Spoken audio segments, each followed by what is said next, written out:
दरअसल चरखे के साथ फोटो खिंचवाने से कोई महात्मा गांधी नहीं हो जाता है, कस्तूरबा को भी साथ रखना पड़ता है। तो तमाम तरह की शिकायतें सहज रहा करो और इनकी बातों पे गुस्सा मत करो, ये हंसने वाली बातें हैं। जब वो कोई मुझे शिकायत करता है कि साहब देखो पार्लियामेंट, तो पार्लियामेंट लाल किले से भी झूठ बोला जा रहा है। मैंने कहा मुश्ताक अहमद यूसुफी साहब एक बड़े व्यंगकार हुए, उन्होंने एक बहुत अच्छी बात कही है कि बोलने वाला और सुनने वाला दोनों ये जानते हो कि ये झूठ है तो ये गुनाह नहीं है। समदर्शी भाव में रहना चाहिए। विसंगतियों से व्यंग निकलता है। अभी कह रहे थे मध्य प्रदेश शासन में वो दिनेश बावरा बहुत समझ रखता है, लेकिन बोला भाई साहब ये व्यापम क्या था। मैंने कहा आवेदन एक ने किया, परीक्षा में दूसरा बैठा, इंटरव्यू तीसरे ने फेस किया, नौकरी मिली चौथे को और करता रहा पांचवा। पेंशन छठे की हुई, वेतन उठाया सातवें ने, और अब आपकी तालियां उठेंगी जबकि सातवें की डेथ तभी हो गई थी जब पहले ने अप्लाई किया।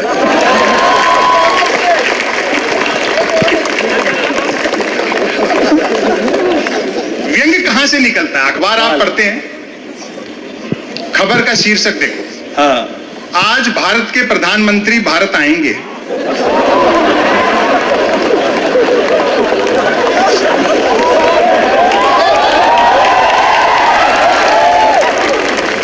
मैंने कहा भैया खबर बड़ी है, सेलिब्रेट करना चाहिए। अच्छा, एक 8-9 साल के बच्चे को मैंने 10 रुपए दिए। मैंने कहा बेटा सामने आइसक्रीम के ठेले वाला है, 5-5 रुपए की 2 कुल्फी ले आना, एक तू खाना एक मैं खाता हूँ, आज भारत के प्रधानमंत्री भारत आएंगे।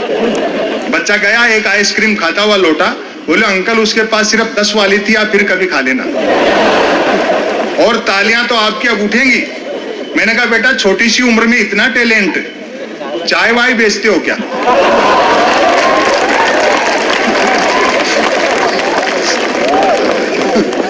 देखो दुनिया मोहब्बत से चलती है।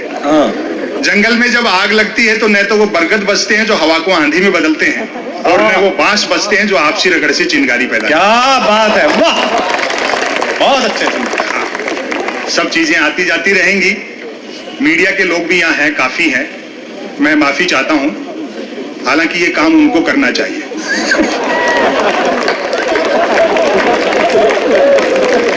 ये भी अपने दायित्व का निर्वहन पिछले कुछ समय से ढंग से निभा नहीं पा रहे। हालांकि गलती उनकी नहीं है जो अपने कैमरे और कलम लेकर के आए हैं, कलम और कैमरा उनको पकड़ा दिया और हाथ पीछे बांध दिए गए।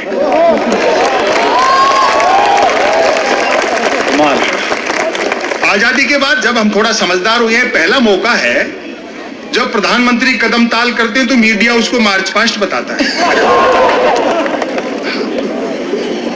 ये मीडिया का बड़ा भाग दिखता दिए के साथ है, लेकिन है हवा के साथ। क्या अच्छा है, बहुत अच्छा है। और इनको जवाब देना पड़ेगा। इसी शहर के शायर थे ताज भोपाली, उनका एक शेर है कि तुम्हारी बज़्म के बाहर भी एक दुनिया है, मेरे हुजूर बड़ा जुर्म है बेखबरी।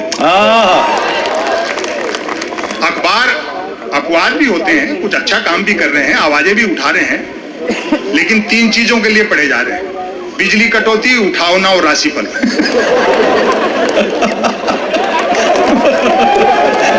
बहुत अच्छे। और रोज नए निकलते हैं। एक दिन तो अखबार के दफ्तर से 2 लोग आके बोले संपत सरल जी नया अखबार लॉन्च कर रहे हैं, आप भी ग्राहक बन जाओ। क्योंकि अखबारों का कोई पाठक तो बनता नहीं, ग्राहक ही बनता है। क्या बात है, वाह। 1 रुपए में 16 पेज। और जो मैंने जवाब दिया 1 रुपए में 16 पेज। मैंने कहा भैया रुपया चाहे 1 की जगह 2 ले जाए, लेकिन 16 पेज खाली दे जाएगा। फिर मैंने रिसर्च की कि इतने अखबार बिकते कैसे। तो अचानक एक दिन एक अखबार के दफ्तर से फोन आया, बोलो संपत सरल जी आज आपका नाम हमारे अखबार में छपा। मैं बड़ा खुश हुआ, जी आपका अखबार कहाँ मिलता है? बोले हमारा अखबार कोई होकर नहीं बांटता है, जिस किसी का नाम छप जाता है दिन भर वही खरीद कर बांटता है।